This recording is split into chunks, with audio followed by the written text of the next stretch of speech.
sahabat peternak, jumpa lagi nih. Sudah lama tidak jumpa di channel YouTube saya. Saya sudah lama vakum, jadi kali ini saya coba lagi untuk membagi tips atau informasi yang kiranya bermanfaat untuk peternak semua gitu ya. Jangan lupa like dan komen, subscribe ya channel saya supaya saya tidak vakum lagi ya. Gitu teman-teman ya.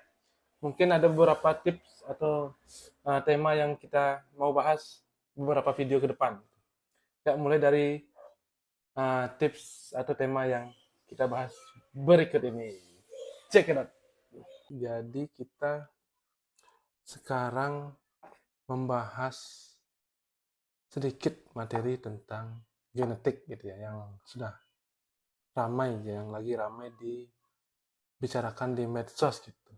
Masalah F1, F2, F3 dan sampai mungkin F16 gitu ya. Jadi kita kupas tuntas tentang pemahaman genetik gitu ya.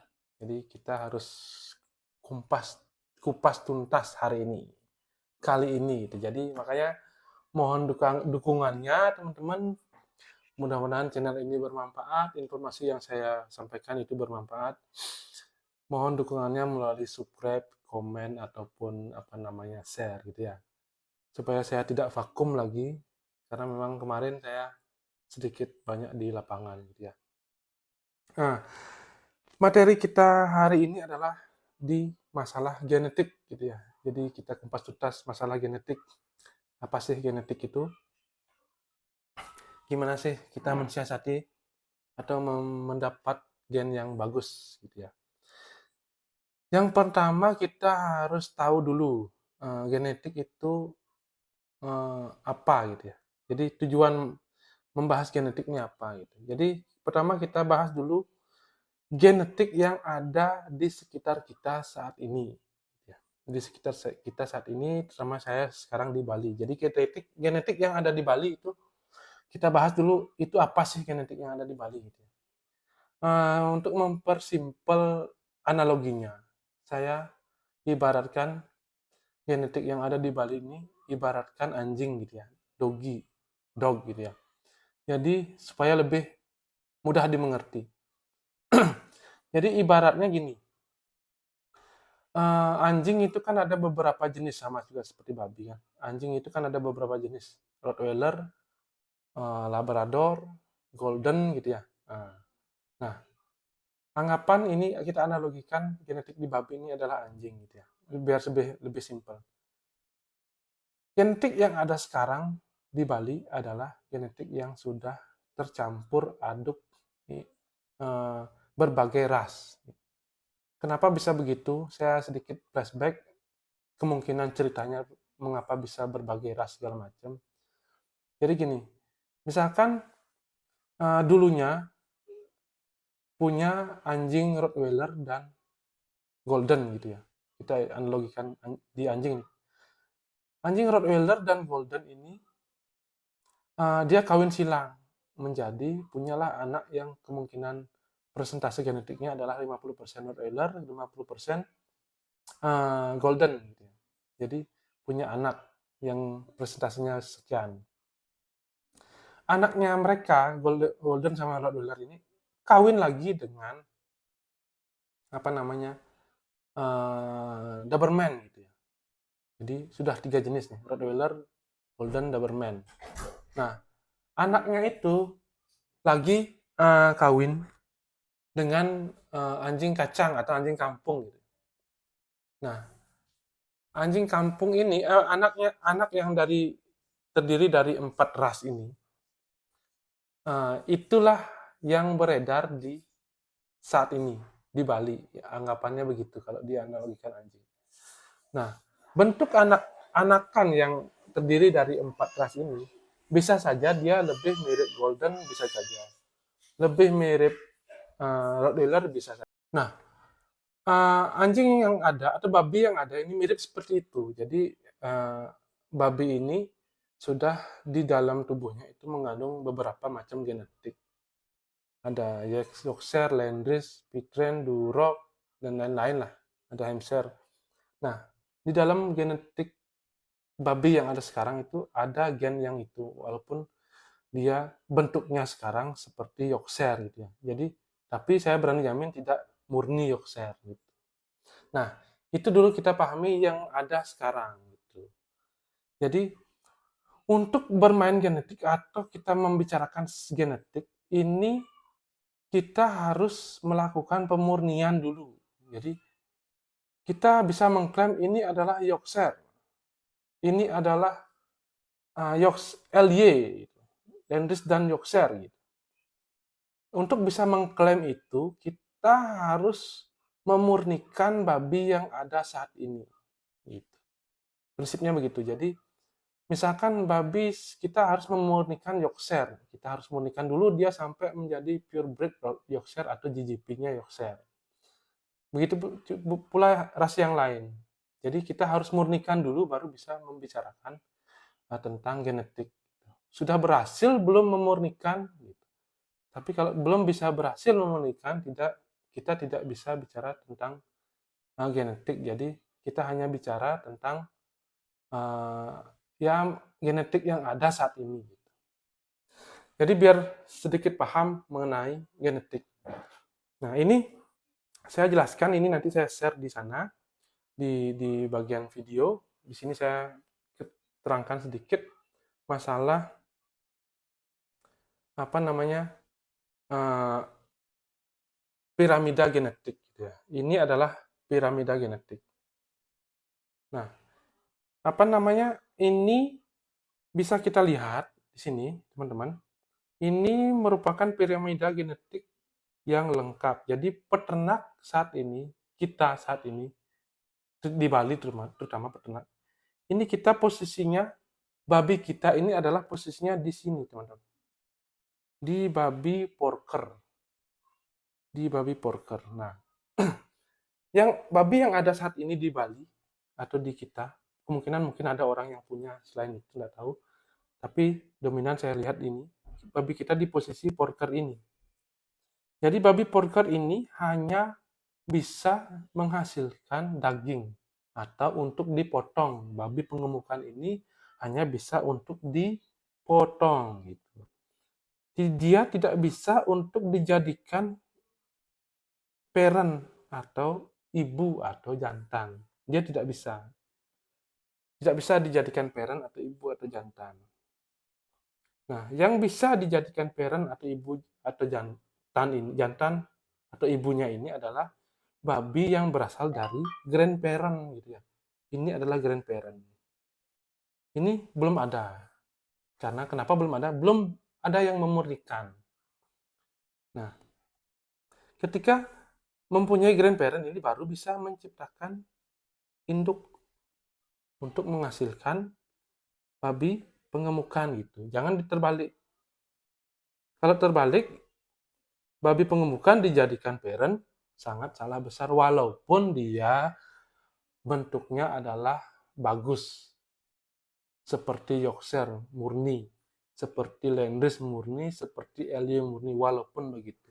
Aturannya ini kita bicara baku ya, ini yang benar.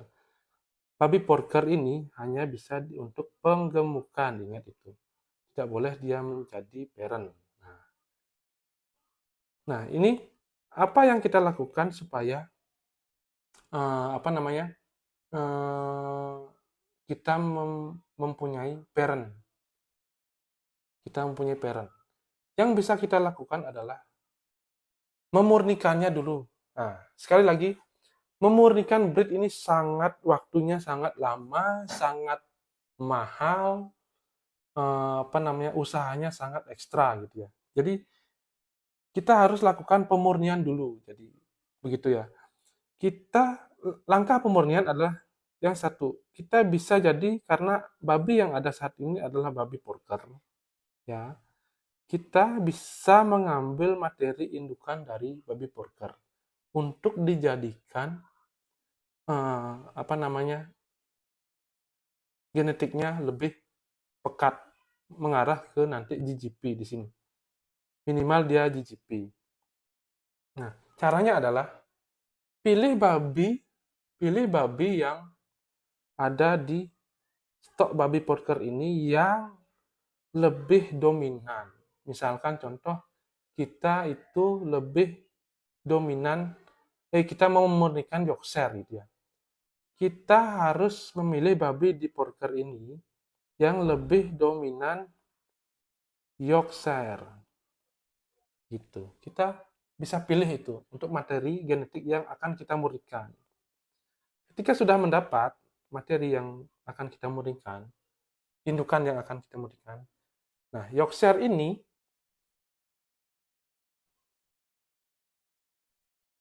sorry.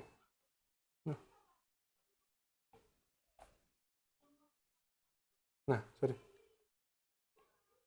Nah, Yorkshire ini ketika kita sudah mendapatkan Yorkshire, itu kita akan murnikan dia dengan mendatangkan pure line-nya. Nah, ini kita datangkan pure line. Pure line ini kita bisa dapatkan dari Pure line ini kita bisa dapatkan dari SGI. SGI salah satunya ya, Swan Genetic International. Nah, salah satunya adalah SGI. Ketika sudah dapat di situ sperma beku dari Pure line SGI, kita akan bisa memurnikan yang namanya Yorkshire. Intinya kita murnikan dengan cara satu, kawinkan dia dengan sperma beku Yorkshire. Ketika berhasil mempunyai anak, coba kita simulasikan. Ketika dia berhasil, ketika dia Yorkshire ini, dia materi genetiknya adalah Yorkshire. Ketika kita kawinkan dengan SGI, dia itu mempunyai anak yang namanya F1 Yorkshire. F1 Yorkshire. Nah, karena ini materi yang kita dapatkan ini adalah acak adul, jadi tidak tahu persentasenya Yorknya berapa. Jadi kita anggap ini ada presentasinya 0%. Jadi ketika kita mengawinkan SGI sekali, itu namanya F1 ini presentasinya adalah 25% Yorkshire gitu ya. 25% Yorkshire. Nah, hal ini kita lakukan berulang. Ketika F1 ini punya anak, kita lakukan berulang, kita carikan dia SGI, kita dapatkan nanti F2. Ya. Jadi 50% York. Ini melakukan hal ini perlu waktu dan perlu tenaga, usaha, biaya yang lumayan banyak. Waktunya juga lumayan lama, menghasilkan F1 sekitar 1 tahun, minimal itu 1 tahun. Nah, singkat cerita, sampai dia menjadi F4, 4 kali kawin. Nah, ketika sudah menjadi F4 York, kita baru akan mendapatkan yang namanya minimal GGP-nya ini, bukan Pure Land. GGP-nya ini kita sudah dapatkan. Itu GGP-nya ini adalah minimal dia F4. Nah, F4 ini GGP ini kita kawinkan sesama F4, contoh GGP-nya F4 Yorkshire. Kita kawinkan dengan GGP-nya F4 Landris, jadi LJ. Kita kawinkan itu, anaknya itu menghasilkan grandparent. Jadi menghasilkan grandparent, teman-teman. Setelah menghasilkan grandparent ini kawin dengan GGP, grandparent ini kawin dengan GGP, akan menghasilkan parent. Nah, parent inilah akan dijual ke peternak. Makanya di sini area peternak di sini. Parent ini yang akan dijual ke peternak, teman-teman. Setelah dijual ke peternak, barulah bisa peternak itu menghasilkan babi potong. Gitu. Jadi tidak bisa kita menghasilkan induk yang sembarangan gitu. Harusnya begini proses untuk orang yang jualan induk. Kalau tidak melalui proses ini berarti babi porker ini yang dijadikan indukan gitu, teman-teman. Kalau tidak melalui proses yang tadi saya bilang itu berarti babi ini dijadikan indukan, dipilih yang paling bagus gitu. Ya, tinggal teman-teman menilai atau melihat ketika beli indukan, si yang kita beli itu apakah melakukan hal yang saya tadi ceritakan. Itu dimurnikan dulu agar mendapatkan GGP-nya, baru kita akan mendapatkan bibit genetik induk yang bagus, yang jelas gitu lainnya. Nah, itu sih prinsipnya ya untuk di genetik yang benar ya. Gitu, yang benar begitu. Saya sih kemungkinan teman-teman atau yang lain jarang ya yang melakukan pemurnian dulu. Ketika melakukan pemurnian itu nanti yang di misalkan saya gitu ya melakukan pemurnian karena pemurnian itu biayanya besar, usahanya lama, menghasilkan F4 aja itu lama. Nah, ketika saya berhasil memurnikan, nanti babi yang saya jual adalah babi parent stock-nya, bukan babi hasil pemurniannya itu. Karena sangat tidak mungkin dan sangat bodoh menurut saya ketika saya berusaha keras untuk memurnikan babi, ketika berhasil dimurnikan menjadi Yorkshire murni, minimal itu setingkat DGP, hal itu saya jual ke orang lain, yang notabene orang lain itu akan menjadi kompetitor saya untuk menghasilkan parent. Itu sih logikanya. Sangat bodoh saya untuk menjual hal itu. Menjual GGP itu, ketika saya menjual GGP itu hal yang sangat bodoh menurut saya. Ketika saya berhasil menciptakan GGP, harusnya saya keep GGP itu hanya milik saya dan saya edarkan ke teman-teman peternak adalah parent-nya. Jadi induknya, calon induknya yang saya edarkan. Bukan GGP-nya saya jual. Jual F4 gitu, bukan. Rugi dong saya untuk usaha sekian tahun orang lain yang menikmati. Gitu. Jadi F4-nya ini atau GGP-nya ini saya keep untuk menghasilkan parent-parent ini saya edarkan ke teman-teman peternak. Gitu. Gitu harusnya ketika kita menjalani proses di genetik gitu teman-teman. Mungkin dah sampai di situ penjelasannya tentang genetik supaya teman-teman tidak salah memilih genetik.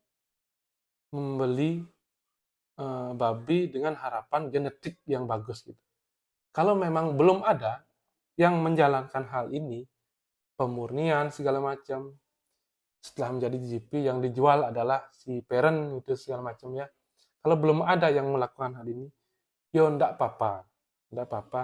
Belilah babi penggemukan yang dipilih untuk induk dengan asumsi bahwa babi penggemukan itu harganya ya sesuai dengan babi penggemukan pada saat itu. Itulah yang dipakai untuk induk gitu teman-teman. Jangan sampai beli babi mahal, ekspektasi kita mendapatkan parent yang benar-benar melalui proses yang benar, tetapi tidak. Itu sih menurut saya jangan sampai begitu. Kalau memang tidak ada, tidak yakin orang melakukan hal itu ya belilah babi pengemukan biasa yang dirawat, yang dipilih yang terbaik dari pengemukan tersebut untuk dijadikan induk. Dengan harapan harga juga tidak terlalu tinggi itu teman-teman. Mungkin sampai di situ nanti kita bahas topik yang lainnya, mudah-mudahan bisa dimengerti dan mudah-mudahan teman-teman yang bergerak di bidang indukan atau mau mendalami tentang indukan harus paham masalah genetik ini biar tidak salah memposisikan diri untuk membeli babi yang mahal yang harapannya dapat parent stock yang melalui proses yang benar, ternyata tidak. Mending langsung aja kita beli babi yang standar aja gitu ya. Oke, sampai di situ teman-teman. Sampai jumpa di lain kesempatan, lain video, kita bahas topik yang lain. Ciao.